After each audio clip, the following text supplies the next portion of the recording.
Okay na yan. Sige. Sige.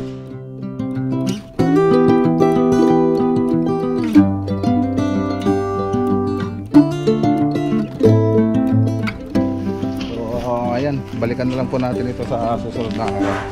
So, punta muna tayo sa... So, dito.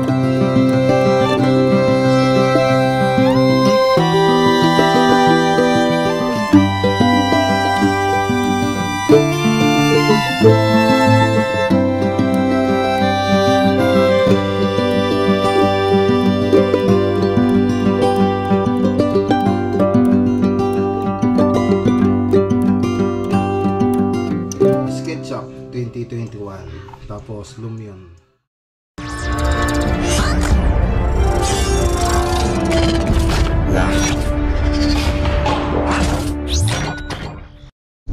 Ayan o. Good morning. Ayan, good morning po sa inyong lahat mga boss. So dito po tayo sa ano mga boss, dito sa may Palimbo, Kamiling Tarlac, Kamiling Tarlac project.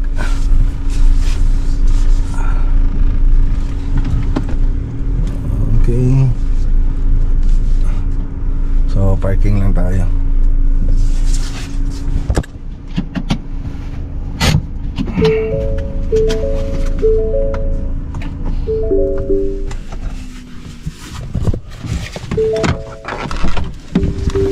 Wala na lang maingay. Dati may maingay dito sa Molye. Ngayon okay na.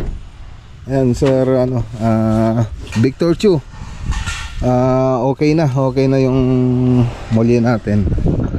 So okay na. So tinatanong niya kasi kung maingay pa rin. So ngayon okay naman na siya. Shoutout kay Sir Victor Chu at kay Ma'am Christine Ann de Guzman. Siyempre, ayan, shoutout din kay Ma'am Telma de la Cruz Pastor. Sa to yung may ari ng bahay dito. So dito, repair po tayo rito.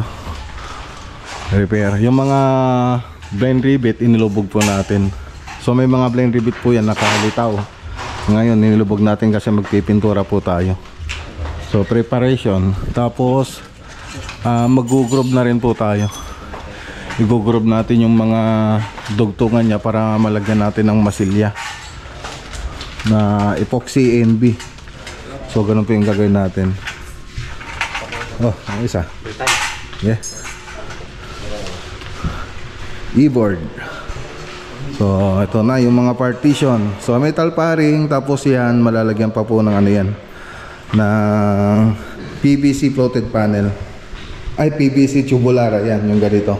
So sample lang itong kinuha natin, di pa tayo nakapag-order. Hintayin ko pa rin yung budget. So ayan.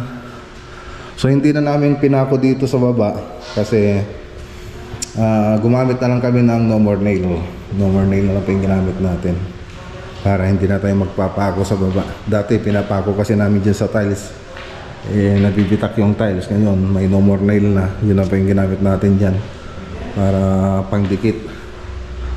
So may mga partition po yan. Tapos TV console, accent wall. So yun ang mga andyan, yung UV board. Tapos dito, yan, okay na. Tapos na rito.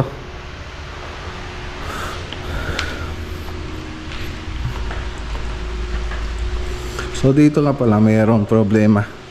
So yung gagrinderin nila, may poste. Nasa yung poste dyan? Dito pa dyan yung poste.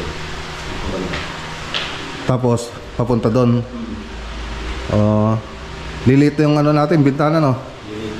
Okay. Ganyan na. O ganyan. Okay na yan. Sige. Sige. Mag-adjust lang tayo. So dun sa drawing ko kasi, ililipat na lang natin tong bintana ngayon. Kailangan natin mag-repair ng bintana. So ito, matatanggal na po yan yung bintana dito. Tatakpan na po natin yan. So ganon, magpapanibagong hollow blocks tayo dito, hollow blocks. So ito, yan yung magiging bintana. Naka ano kasi yan nakano doon sa modular natin, modular cabinet. So lagyan nyo ng ano dito pag nagpalitada kayo, yari na tayo dito. Lagyan nyo ng mga ano, marami namang board dyan. Si Buddy Jess, wala? Bumili na ako ng materialis. Materialis para dito? Okay. So prepare na natin kasi hindi pa naman natin magagawa to, kaya lang magpipintura na tayo. Kaya kailangan na nating i-forma yung dapat i-forma ng mga ilalagay dito. Ayusin din natin yung mga water line tsaka yung drainage natin, tapos electrical. So yan yung mga ayusin natin para pagdating ni Madam, pag kumpleto na yung mga gamit niya gaya ng ano na yan, rep, range suit, gas range, kung may dishwasher pa siya, microwave, so pantry, so lahat ng ilalagay dyan, kitchen sink, pull out basket. So doon na natin i-drawing ito. So nag-propose naman ako ng drawing nung parang ano lang yun, parang magkaroon lang silang idea. Ngayon pag dumating yung mga appliances na yon, isusukat po natin yan dito, i-arrange po natin kung paano yung magiging itsura niyan. So halos ganun pa rin, kaya lang syempre yung mga sukat nun ay hindi natin hindi katulad dun sa drawing natin. Depende dun kasi sa bibili nilang appliances, yun po yung dun natin ibabasin yung mga module natin. So sabi ni Madam, last na lang po daw yun. Pero ang gagawin natin yung cabinet dito, TV console, so yan po yung mga gagawin natin dito.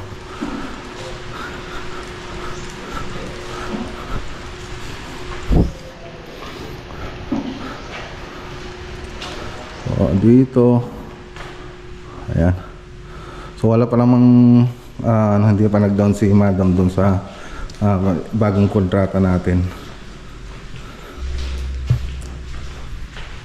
Hintay lang po natin yung budget bago natin simulan. Pero nasimulan na natin iba bago tayo bumili ng materials. So ito kasi may mga stock tayo dun sa bahay ng materials. Yun na yung ginamit natin dito. So nag-i-stock ako tuwing nagpapadeliver ako ng mga materials. Ng materials sa site. Pinapasobrahan ko para magkaroon tayo ng stock sa bahay. Katulad nito, meron tayong nagagamit.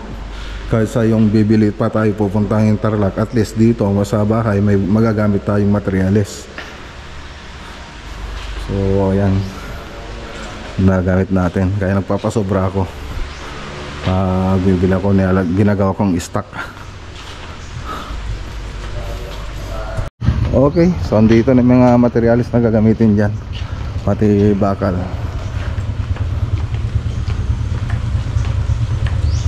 Ito pa yung susunod natin gagawin, pipinturan natin ito. Siyempre babatakan natin ng masilya yan. Maraming masilya ito mga boss, ang laking bahay. Kikita na naman sa atin yung nagtitinda ng skin coat, lobat labas, lobat labas. Mababatakan ng skin coat.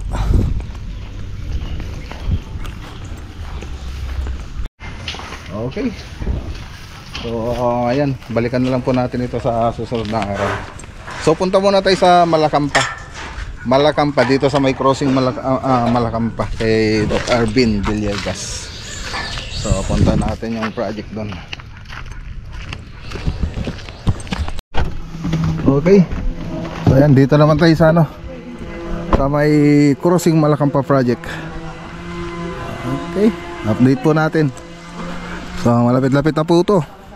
Pagkatapos natin mag-tiles, dire-diretso na po yan. Partition, TV console, kitchen cabinet. So yun po yung mga last na magagawa rito. So ngayon, muna tayo. Dito muna tayo, pintura.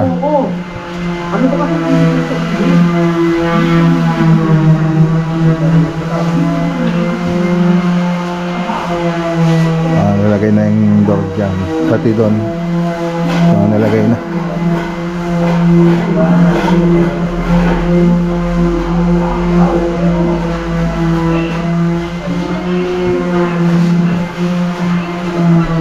Sige. So, ano na po yung ano namin dito, yung mga galvanized na door jamb na po yung nilagay namin dito para hindi anayin. So, may anay kasi rito. So, mga tinanggal natin, pinaganon ng mga anay, pati mga kisame may anay na rin. So, kaya yun ang natin ginamit natin. Pag naalo, check mo to. Ikaw na lang. Ang ganda na. Ang ganda na. So, ilaw. Pag nilagay yung ilaw nito, makikita na yung ganda nito. Ay, shoutout kay Doc Arvin Villegas. Nagawa rito. Giliya sila sa loob. Tingnan nga natin yung ano.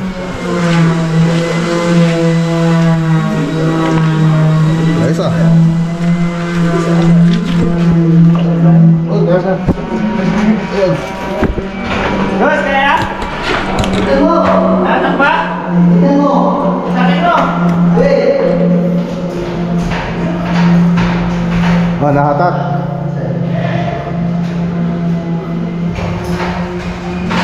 Okay.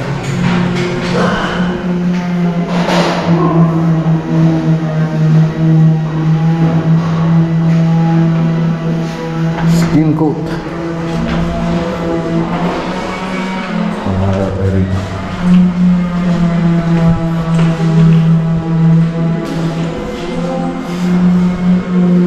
Okay. So in order na po ni architect ano. Iyan yung ano dito mga boss. Ang hirap pa. Dito lang lang. Okay. Nagpupulo kami sa kwarto. Ako siguro lang siya bago nagising ang nanay ko. Oh, papadudot. Pero siyempre nahuli kami ng nanay kaya isang badutan. Hindi na dumadaan si Medyo. So okay, yung ikutin lang po natin mga boss. Ito mga bintana sa ano, sa underground. Catch basin. So ayan, meron na rin. Downspout na lang, wala pa. So hindi pa nakano ng downspout. Tapos yung Poso Negro, i-ano natin kung saan lalagay. Kusapan natin si Doc Arvin. So may Poso Negro na dito, kaya lang sira na. So dyan na lang lalagay yung ano, mga galing sa catch basin, mga tubig na galing sa catch basin natin, dito na lang ipapaagos. Okay na. Nai-update naman na natin ito ng nakarang video. So andito sila Doc Arvin mo. So ang kulang nilang dito yung tiles para ano na nila, ma-install na nila. So pagkatapos nun, ayun, sabi ko nga, dire-diretso na. Finishing na tayo, nabibilang na po ito. Sandali na lang po ito mga boss. Matapos yung tiles.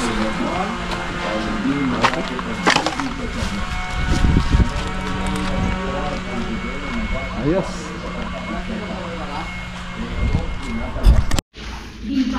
Okay. So dapat may lagay ng mga ilaw na ito para makita yung mga i-retouch natin. So ayan, ipalop ko si Doc Arvin. Doc Arvin. So tara na. Uwi na tayo mga boss. Yun lang naman pinasyalan natin dito, ay pumunta naman natin ng nakarang video rito. Let's go. A few moments later. Okay, dito na tayo sa bahay. So drawing ulit tayo para sa Purok Linglingay. Purok Linglingay project. So ang gagawin natin ngayon, puro drawing para may present tayo. Pagkatapos ng puro klingling-lingay, baka susunod yung ano na, Paniki Tarlac project sa Green Meadows subdivision. So ngayon dito muna tayo sa bahay, medyo matatagalan tayo rito. So drawing ko na to, kaya na may re-revise ako. Meron akong nakalimutan ni drawing, nilalagay ko rito. Ang pakita, pasilip ko sa inyo mga boss. Ay, init.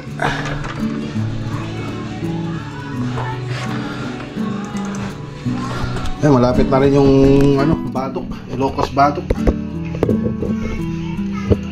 Puro klingling-lingay. I-render ko na lang ito. May konti lang akong babago ito sa render. Ay, nasa may kusina to. Kusina. So, ang ginagamit ko para sa pag-3D model ay ano, SketchUp 2021. Tapos Lumion. Yan. Ano? Gusto yung salas. High ceiling. Dining. Tapos ito yung sa may salas. May ceiling siya. So pakita ko to pag mag-start na po tayo dun sa mag-ceiling sa puro klinglingan. Okay. Okay, sa ngayon mga boss, yan lang muna yung vlog for today natin. So maikli lang yung vlog for today po natin mga boss. So, dalawang site lang yung pinunta natin, malapit lang. Kasi nire-reserve ko po yung araw ko sa pag-drawing. Tapos doon sa ibang bibiling materials. So yun, yung mga ibang ayusin natin mga boss. So ayan, maraming salamat sa mga laging sumusuporta sa ating channel. Siyempre sa mga nagko-comment dyan. Ayan, maraming salamat po sa inyo. Ayan, shout out kay Sir Victor Chu. Ayan, kay Ma'am Christine and Guzman. Ayan, siyempre sa mga lahat na nagko-comment dyan, kay Sir Masawi Dante. Kay Joker Official Vlog. So marami po sila mga boss. Kay Ma'am May Cervantes. Ayan. Marami naman. Pasensya na kung hindi ko kayo mabanggit lahat. Okay? So ayan, kita-kita po tayo sa next vlog natin. Magandang araw po sa inyo lahat at God bless!